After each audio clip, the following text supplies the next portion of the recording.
ನನ್ನ ಹೆಸರು ಕಾಂತರಾಜ್ ಅಂತ. ನಾನು ರಾಜರಾಜೇಶ್ವರಿ ನಗರ ನಿವಾಸಿ. ನನಗೆ 3 ಪ್ರಾಬ್ಲಮ್ ಇತ್ತು.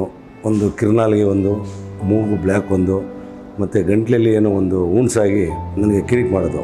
ಮಲ್ಕೊಂಡಾಗ ವೀಸಿಂಗ್ ಥರ ಬರೋದು, ಮತ್ತು ಉಸಿರು ಕಟ್ಟೋದಾಗೋದು, ಮತ್ತು ಮೂಗಲ್ಲಿ ಉಸಿರು ಹೋಗೋಕ್ಕಿಲ್ಲ.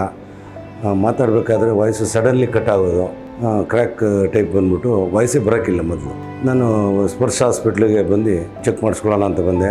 ಆವಾಗ ಡಾಕ್ಟ್ರ್ ಸಂಧ್ಯಾ ಪಾಟೀಲ್ ಅಂತೇಳಿ ಮೇಡಮ್ ಅವರು ಡಾಕ್ಟ್ರು ನನಗೆ ಪರಿಚಯ ಆದರು. Hello, this is Dr. Sandhya Patil, consultant ENT surgeon at SPARSH Hospital, Nagar.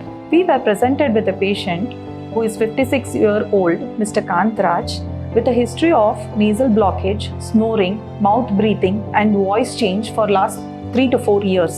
So when he presented to us, we did a diagnostic nasal endoscopy for him. We found there was a deviated septum with turbinate hypertrophy, and in the throat we found a very elongated redundant uvula and tonsils of grade 2, grade 3 and a bulky tongue. We explained him regarding the sleep apnea and associated health effects, and he understood the condition what he's facing. We also did a rigid 70-degree scopy for larynx, and we found that there was a vocal cord polyp on the right side cord. ನನಗೆ scanning ಕಳಿಸೋದು. Scanning ಮಾಡಿದಾದ್ಮೇಲೆ ನಾನು ಹೇಳ್ತೀನಿ ಅಂತ ಹೇಳಿದ್ರು. ನಾನು scanning ಮಾಡಿಸಿ ತೊಗೊಬಂದು ಕೊಟ್ಟೆ. ಇಲ್ಲ, ನಿಮಗೆ ಮೂಗು ಬ್ಲ್ಯಾಕ್ ಆಗೈತೆ, ಮತ್ತು ಒಂದು ಗಂಟ್ಲಲ್ಲಿ ಒಂದು ಸಣ್ಣದೊಂದು ಗಾಯ ಥರ ಆಗೈತೆ, ಮತ್ತು ಕಿರ್ನಾಲ್ಗೆ ಫುಲ್ಲು ಉದ್ದ ಬೆಳೆದ್ಬಿಟ್ಟೈತೆ, ನಿಮಗೆ 3 ಪ್ರಾಬ್ಲಮಿಂದ ನಿಮಗೆ ಪ್ರಾಬ್ಲಮ್ ಆಗೈತೆ ಅಂತ ಹೇಳಿದ್ರು. So we explained him regarding the removal of the polyp, which would benefit him, and he understood the problem and he agreed for getting the test done. We did a CT scan for him and a sleep study, and we found that he was having a moderate degree of sleep apnea, and CT scan showed the deviated septum and turbinate hypertrophy. So we explained him regarding the surgical intervention which would benefit him. So the procedures which we planned for him was a microlaryngoscopy with excision biopsy of the right vocal cord polyp, and an endoscopic septoplasty with bilateral inferior turbinoplasty and uvuloplasty for him. The tonsils we did not plan to remove as they were just grade 2, not contributing for the blockage in him.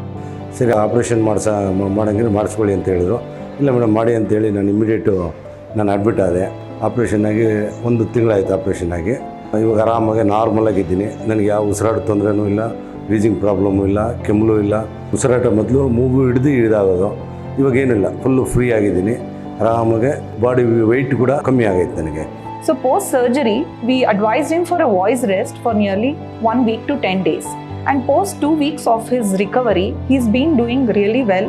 His snoring has dropped down. He has lost a weight of nearly 6 to 7 kilos. And his voice, he's made a drastic improvement. His energy levels have picked up. He's able to perform his day-to-day activities with lot of energy. He had initially generalized swelling and feeling tired and heaviness on his legs and all, which has reduced now. So he's doing really good now. Before surgery ಎದೆಲೆಲ್ಲ ಹಿಡ್ಕೊಂಡಂಗೆ ಆಗೋದು, ಇವಾಗೆಲ್ಲ ಕಂಪ್ಲೀಟಾಗಿ ಎಲ್ಲ ಕ್ಲಿಯರಾಗಿ ಒಂದ್ಸ ನಾರ್ಮಲಾಗೇನು 28-30 ಇಯರ್ಸಲ್ಲಿ ಹೆಂಗೆ ನಾರ್ಮಲಾಗಿ ಓಡಾಡ್ತಾನೆ ನೋಡಿರಿ. 56 ವರ್ಷ ವಯಸ್ಸಾದರೂ ನಾನು ಆ ಟೈಪಲ್ಲಿ ನನಗೆ ಎನರ್ಜೀಸ್ ಐತೆ. ಮೊದಲು ಎನರ್ಜಿನೂ ಕೂಡ ಕಮ್ಮಿ ಇತ್ತು. ಮಾತಾಡಬೇಕಾದ್ರೆ ಸಡನ್ಲಿ ಎನರ್ಜಿ ಕಮ್ಮಿ ಆಗೋದು. ಸ್ಪರ್ಶ್ ಹಾಸ್ಪಿಟ್ಲಲ್ಲಿ ನಮ್ಮ ಸಂಧ್ಯಾ ಮೇಡಮ್ ಅವರು ನಾನು ತುಂಬ ಥ್ಯಾಂಕ್ಸ್ ಹೇಳೋಕ್ಕೆ ಇಷ್ಟಪಡ್ತೀನಿ ಅವ್ರಿಗೆ. ಏಕೆಂದರೆ ನನಗೆ ಯಾರೋ ಡಾಕ್ಟ್ರು ಕ್ಯಾನ್ಸರ್ ಅಂತೇಳಿ ನನಗೆ ಎದುರಿಸ್ಬಿಟ್ರು. ನಾನು 3 ಜನ ಡಾಕ್ಟ್ರ್ ಹತ್ರ ಕನ್ಸಲ್ಟ್ ಮಾಡಿದೆ. ಸಡನ್ಲಿ ನಾನು ಭಯ ಬಿದ್ದು ಯಾರೋ ನನಗೆ ಹೇಳಿದ್ರು, ಒಬ್ಬರು ಇಲ್ಲಿ ಸಂಧ್ಯಾ ಪಾಟೀಲ್ ಅಂತ ಅವರೇ, ಸ್ಪರ್ಶಲ್ಲಿ ಹೋಗಿ ಅಲ್ಲಿ ಮೇಡಮ್ ಅವ್ರು ಒಂದ್ಸರಿ ಚೆಕ್ ಮಾಡಿ ಕರೆಕ್ಟಾಗಿ ಗೈಡೆನ್ಸ್ ಕೊಡ್ತಾರೆ ಅಂತ ಇಲ್ಲಿ ಬಂದೆ. ಎಲ್ಲ ನನಗೆ ಕ್ಲಿಯರ್ ಆಯಿತು. ನಾನು ಆ ಮೇಡಮ್ ಸಂಧ್ಯಾ ಪಾಟೀಲ್ ಮೇಡಮ್ ಅವ್ರಿಗೆ ನಾನು ಚಿರುಣಿಯಾಗಿರ್ತೀನಿ ಮತ್ತು ಥ್ಯಾಂಕ್ಸ್ ಹೇಳೋಕ್ಕೆ ನಾನು ಇಷ್ಟಪಡ್ತೀನಿ.